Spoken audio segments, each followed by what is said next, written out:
कि झारखंड में नौकरी लेना है तो झारखंड जीएस पढ़ना है। यदि आप झारखंड में नौकरी लेना चाहते हैं तो झारखंड जीएस आपको पढ़ना ही होगा। नहीं पढ़िएगा तो आप अच्छा स्कोर किसी भी झारखंड के जॉब में स्कोर अच्छा नहीं कर पाइएगा। नमस्कार दोस्तों, स्वागत है द पिक क्लासेस में। आज हम लोग जनजातीय विद्रोह के पार्ट 2 को हम लोग पढ़ने वाले हैं। चलिए स्टार्ट करते हैं। हम लोग जनजातीय आंदोलन में, जनजातीय विद्रोह में चुआर विद्रोह स्टार्ट करते हैं। चुआर को स्थानीय भाषा में नीच जाति कहा जाता था। यहाँ के जो लोकल भाषा था, स्थानीय भाषा था, झारखंड के जिस क्षेत्र में रहा करते थे उस क्षेत्र में चुआर का अर्थ होता था नीच जाति। कहने का अर्थ हुआ कि वर्ण जो नीच जाति, इनका मुख्य काम था यहाँ के जमींदारों के यहाँ नौकरी करना, और नौकरी करने में ये सिपाही के काम किया करते थे। तो सिपाही के काम किया करते थे तो इनको पाइक कहा जाता था। जो सिपाही काम करते थे, सिपाही को पाइक कहा जाता था, पाइक कहा जाता था। और ये जो पाइक काम किया करते थे, ये जमींदारों के यहाँ जो काम करते थे, तो जमींदार इनको वेतन के बदले में भूमि दान में दिया करते थे।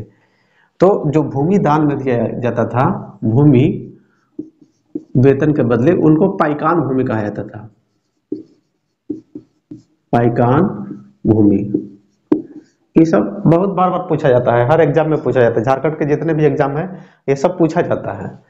तो चुआर का अर्थ होता है नीच जाति, स्थानीय भाषा में नीच जाति। इनका मुख्य काम था सिपाही को काम करना, जमींदारों के यहाँ सिपाही के काम करना, और जमींदार इन्हें वेतन के बदले भूमि दान दिया करते थे। उस भूमि को पाइकान भूमि कहा जाता था। और इसी भूमि के चलते, इसी भूमि के विवाद के कारण ये युद्ध हुआ था चुआर विद्रोह। चलिए अब हम लोग डिटेल से समझने का प्रयास करते हैं चुआर विद्रोह को। तो चुआर विद्रोह मेनली जो हुआ था तो 1769 से 1805 ईस्वी में, 1769 से 1805 ईस्वी तक। आपको डेट भी याद रखना है कि चुआर विद्रोह कब से कब तक हुई थी। तो चुआर विद्रोह 1769 से लेके 1805 ईस्वी तक हुआ था। चलिए अब आता है कि ये चुआर विद्रोह हुआ कहाँ था। चुआर विद्रोह तो झारखंड में हुआ था, लेकिन झारखंड के किस क्षेत्र में हुआ था चुआर विद्रोह। तो देखिए आपको हम मानचित्र बनाते हैं, आप समझने का प्रयास कीजिएगा।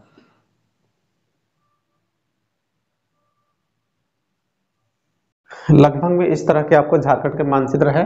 तो झारखंड के मानचित्र में ये इस जो एरिया था, इसी एरिया में चुआर विद्रोह हुआ था।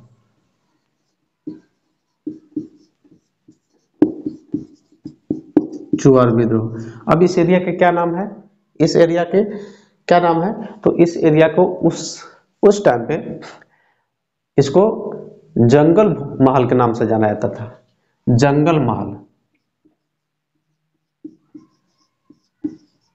जंगल महल के नाम से जाना जाता था। और थोड़ा सा इस एरिया में भी आपका विद्रोह हुआ था। तो ये एरिया पंचेत कहलाता था। तो मेनली आपको पूछा जाएगा कि चुआर विद्रोह झारखंड के किस क्षेत्र में हुआ था। तो आपको चुआर विद्रोह झारखंड के जंगल महल क्षेत्र में और पंचेत क्षेत्र में हुआ था। लेकिन अभी वर्तमान समय में यह क्षेत्र किस नाम से जाना जाता है, तो यह क्षेत्र वर्तमान समय में है, वर्तमान समय में यह जो क्षेत्र है वह संस्थाल परगना के नाम से जाना जाता है। संस्थाल परगना वर्तमान समय में अभी ये संस्थाल परगना, ये प्रमंडल संस्थाल प्रमंडल है। ये ऊपर वाला जो क्षेत्र है संस्थाल परगना प्रमंडल अभी वर्तमान समय में है। लेकिन उस समय युद्ध के समय में ये जंगल महल के नाम से जाना जाता था, और पंचेत महल, इस एरिया को पंचेत महल और ये पूरा एरिया को जंगल महल के नाम से जाना जाता है। तो आपको क्षेत्र पूछा जाता है कि चुआर विद्रोह किस क्षेत्र में हुआ था, तो जंगल महल और पंचेत, जंगल महल और पंचेत क्षेत्र में चुआर विद्रोह हुआ था। लेकिन वर्तमान समय में यह संस्थाल परगना के क्षेत्र में आता है। ठीक है, चलिए अब हम देखते हैं कि इस क्षेत्र में जमींदार रहा करते थे, संस्थाल परगना में जमींदार रहा करते थे, और अपने यहाँ चुआरों को नौकरी में रखा करते थे, सिपाही का काम किया करते थे, सिपाही में रखा करते थे। सिपाही को पाइक कहा जाता था, और भूमि जो दान में दिया करते थे जमींदार, उसको पाइकान भूमि कहा जाता था। ठीक है, इतना तक आप समझ। जब अंग्रेज झारखंड में प्रवेश किए आपने देखा था पिछला विद्रोह में कि झारखंड में अंग्रेज कहाँ से प्रवेश किए थे। तो झारखंड में जब अंग्रेज प्रवेश किए तो संस्थाल परगना में आए, और संस्थाल परगना में आने के बाद यहाँ की संख्या बहुत कम था, यहाँ की जनसंख्या बहुत विरल था, इसलिए बाहरी लोगों को इन्होंने बसाने का काम किया। यानी अंग्रेजों ने संस्थाल परगना में बाहरी लोगों को बसाने का काम किया। तब बसाने का काम किया, साथ साथ यहाँ के जो जमींदार थे और जमींदार के यहाँ सिपाही जो नियुक्त थे चुआर, उनको न रह के बाहरी लोगों को चुआर पाइक में बहाली करने लगे, बाहरी लोगों को सिपाही में बहाली करने लगे जमींदारों के यहाँ। इसीलिए ये जो लोग थे, ये जो चुआर थे, इनसे अंग्रेजों से क्षुब्ध हो गए। यहाँ तक कि चुआर का जो जमीन था, जो पाइकान भूमि था, पाइकान भूमि के ऊपर भी अंग्रेज कब्जा करने लगे, और इस इनके भूमि को लेकर और इनके जमींदार जो थे उनके भी भूमि को लेकर दूसरे लोगों को दे दिए। जो अंग्रेज के चाटुकार थे, जो अंग्रेज के चापलूस थे, उनको दे दिए और उनको राजा बना दिए, उनको जमींदार बना दिए और उन्हीं से टैक्स लेने लगे। तो इसमें चुआर और जमींदार दोनों गुस्सा हो गए और दोनों मिलकर युद्ध किया, दोनों ने मिलकर युद्ध किया। आपको ऑप्शन में आता है कि चुआर विद्रोह किसके किसके नेतृत्व में हुआ था, तो सिर्फ आपको चुआर विद्रोह आपको चुआर के से नहीं हुआ था, इनके साथ जमींदार भी भाग लिए थे, जो स्थानीय जमींदार था जिनका जमीन लुटा रहा था। तो चलिए आपको पॉइंट नोट कराते हैं कि अंग्रेजों ने इस पॉइंट को आप इस पॉइंट को आप नोट कीजिए कि अंग्रेजों ने संस्थाल परगना में बाहरी लोगों को बसाने लगे और बाहरी लोगों को पाइकान नियुक्त करने लगे, बाहरी लोगों को पाइक के रूप में नियुक्त करने लगे, सिपाही के रूप में नियुक्त करने लगे। तब पाइक ने एक विद्रोह किया, उस विद्रोह का नाम है चुआर विद्रोह। चुआर विद्रोह स्थानीय जमींदार और पाइक दोनों मिलकर किए हुए थे। चलिए इसमें पूछा जाता है कि प्रमुख नेता कौन थे। आपको बार बार एग्जाम में प्रमुख नेता, जो चुआर विद्रोह के प्रमुख नेता कौन कौन थे, ये बहुत बार पूछा जाता है। 3-4 नेता हैं, उनको नाम आपको याद रखना होगा। आपको सुमेलित करने के लिए भी दे दिया जाता है, आपको मिलाने के लिए दे देगा कि इनमें से कौन पाइकान विद्रोह में थे, कौन चुआर विद्रोह में थे और कौन चुआर विद्रोह में नहीं थे। तो पहला जो नेता है उनका नाम आता है रघुनाथ महतो। आप नोट कर लीजिएगा, ये सब पूछा जाता है। रघुनाथ महतो ये बहुत ही एक्टिव नेता थे, बहुत ही शक्तिशाली नेता थे। इनके ये प्रमुख नेता थे, ठीक है, ये प्रमुख नेता थे। अन्य भी पूछा जाता है कि अन्य कौन है, इनके अलावा भी अन्य नेता थे, अन्य सहयोगी थे, जिनको आप नाम याद रखना ही होगा। श्याम गंजम, श्याम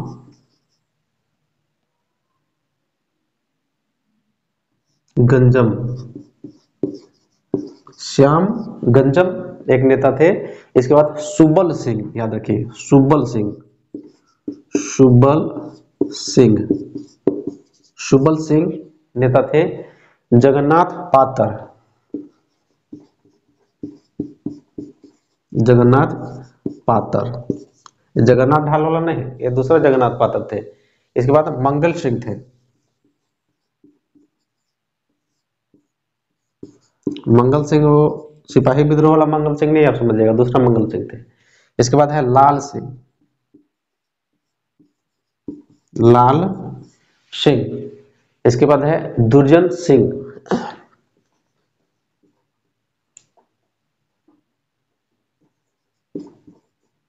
दुर्जन सिंह, और एक अंतिम थे मोहन सिंह, मोहन सिंह। तो इन नेताओं के आपको नाम याद रखना है चुआर विद्रोह में। इसके अलावा एक बहुत बड़ा कथन पूछा जाता है कि ये रघुनाथ महतो ने एक बहुत बड़ा इस विद्रोह में, चुआर विद्रोह में एक नारा दिया था। वो नारा था अपना गांव अपना राज, दूर भगाओ विदेशी राज। ये रघुनाथ सिंह ने एक नारा दिए थे। रघुनाथ सिंह एक पूछा गया है, बहुत बार क्वेश्चन पूछा गया है।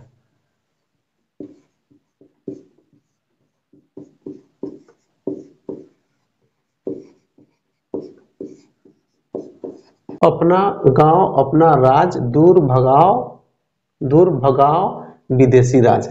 ये रघुनाथ सिंह का स्टेटमेंट था। क्वेश्चन पूछा जाता है कि चुआर विद्रोह का प्रमुख नारा क्या था। तो चुआर विद्रोह का प्रमुख नारा अपना गांव अपना राज, दूर भगाओ विदेशी राज। इसके अलावा पूछा जाता है, ये कभी स्टेटमेंट भी दे दिया जाएगा कि अपना गांव अपना राज्य, दूर भगाओ विदेशी राज, ये किसका नारा था, किस विद्रोह पे नारा था, तो आपको मैच करना होगा। चलिए अब इसमें आपको पूछा जाता है कि दमनकर्ता कौन थे, इसको दबाने वाले, जो विद्रोह हुआ विद्रोह को दबाने वाले कौन कौन थे। तो दमनकर्ता के भी आपको नाम याद रखना होगा। दमनकर्ता, तो दमनकर्ता जैसा कि आप जान रहे हैं कि अंग्रेज की तरफ से आते थे, क्योंकि अंग्रेज और जनजातियों के बीच में विद्रोह हुआ, क्योंकि यह विद्रोह बहुत लंबा चला था। आप देख रहे हैं लगभग में 30 सालों तक यह विद्रोह चला था। तो इसमें 3-4 जो अंग्रेज के जो पदाधिकारी थे, अंग्रेज के कर्मचारी थे, वो आए थे। तो मेनली आए थे, 3 को पूछा जाता है, आपको नोट करवा दें। पहला जो आए थे लेफ्टिनेंट नन आए थे।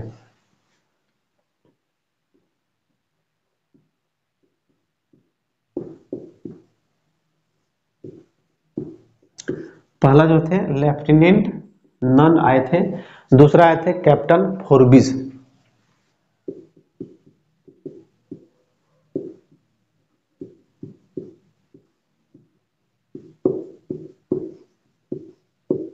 कैप्टन फोर्बिस। और तीसरा जो आए थे शासक, तीसरा जो दमनकर्ता आए थे वो लेफ्टिनेंट गुडियार आए थे।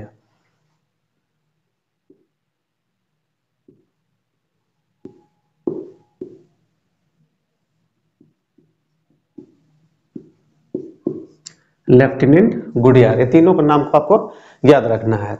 अब क्या हुआ, अब अंग्रेजों और जनजातियों के बीच में, अंग्रेजों और चुआरों के बीच में क्या समझौता हुआ। ये युद्ध बहुत लंबा खींचा गया, ये विद्रोह बहुत लंबा खींचा गया। अंग्रेजों ने अब जान गए थे कि इस क्षेत्र में यदि शांत रखना है तो हमको चुआरों से समझौता करना होगा, जमींदारों से समझौता करना होगा। तो परिणाम में यही निकल के आता है, निष्कर्ष में यही निकल के आता है कि अंग्रेजों ने चुआरों से समझौता किया, जमींदारों से समझौता किया। क्या समझौता किया, अंग्रेज कहे कि ठीक है आपको कर देना होगा, कर देना होगा, लेकिन आपको जो हम पाइकान भूमि पर कब्जा किए हैं, चुआरों के जो भूमि था कब्जा किए हैं, उसको हम लौटा देंगे।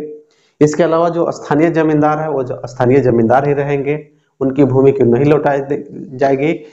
इसके साथ साथ जो जमींदारों के यहाँ जो पाइकान के जो काम करते थे, पाइक का काम करते थे चुआर, चुआर को ही नियुक्त किया जाएगा, बाहरी लोगों को नियुक्त नहीं किया जाएगा। तो निष्कर्ष में यही आता। चुआर विद्रोह के परिणाम की मैं बात करूं तो चुआर विद्रोह में जमींदारी घटवाली पुलिस व्यवस्था को पुनः लागू कर दिया गया था। परिणाम यही आया था, अंग्रेजों ने सोचा, अंग्रेजों ने समझा कि यदि इस क्षेत्र को शांत रखना है तो चुआरों के जमीन को पुनः वापस लौटाना होगा, जमींदारों को जमीन को पुनः वापस लौटाना होगा। अंग्रेजों ने 6 मार्च 1800 ईस्वी को, 6 मार्च 1800 ईस्वी को एक प्रस्ताव लाया, ईस्ट इंडिया कंपनी के द्वारा एक प्रस्ताव लाया कि जमींदारी घटवाली पुलिस व्यवस्था को पुनः लागू किया जाए। तो जमींदारी घटवाली पुलिस व्यवस्था क्या है, तो स्थानीय जमींदारों के यहाँ जो सिपाही नियुक्त होते थे चुआर लोग, उसी के संबंध में एक प्रस्ताव था। और यह जो प्रस्ताव है 13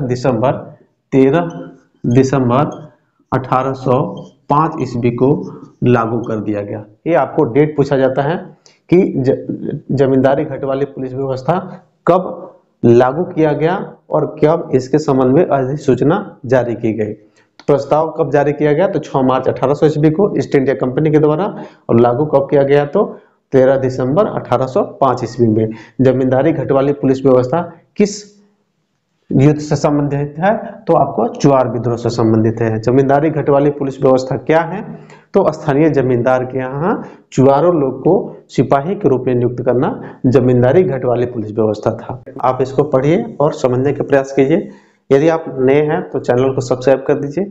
अभी मैं झारखंड के श्रृंखला स्टार्ट किया हूँ, झारखंड के जीएस से स्टार्ट किया हूँ। सभी चीज को मैं झारखंड के एक एक चीज को कंप्लीट करवा दूंगा, लेकिन आप हमारे चैनल से बने रहिए, चैनल को सब्सक्राइब कर दीजिए। मिलते हैं एक अगले जनजातीय विद्रोह में, तब तक धन्यवाद।